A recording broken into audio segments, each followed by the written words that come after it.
عورتیں یہ اصول بنا لیں کہ خامد کے ساتھ ہمیشہ نرم لہجے میں اور عزت کے صیغے میں بات کی جائے۔ اللہ تعالیٰ فرماتے ہیں کہ ہم نے خامدوں کو بیویوں پر درجہ عطا فرما دیا۔ اب جب اللہ تعالیٰ نے ایسی تربیت بنا دی تو اللہ کی بندیاں اس بات پر راضی ہوں، خوش ہوں کہ اللہ نے ہمارے میاں کو ہمارا سردار بنایا، ہمارا بڑا بنایا، لہٰذا یہ بھی شوہر کو بڑا ہی بنا کر رکھے۔ اگر وہ اللہ تعالیٰ کی ترتیب پر راضی رہے گی تو اس کا اپنا دنیا کا بھی فائدہ اور آخرت کا بھی فائدہ ہوگا۔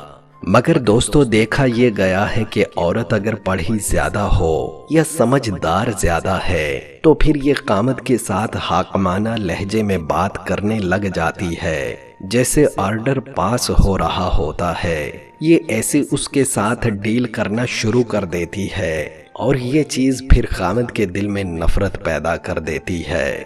عورت حسن میں زیادہ ہے، تعلیم میں زیادہ ہے، عقل میں زیادہ ہے، مال میں زیادہ ہے، مگر درجہ پروردگار نے خامد ہی کا رکھا ہے۔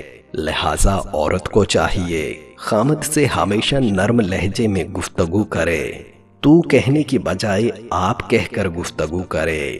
جب عورت عزت کے ساتھ نرم لہجے میں گفتگو کرے گی تو یہ چیز شوہر کے دل میں محبت کو بڑھا دے گی۔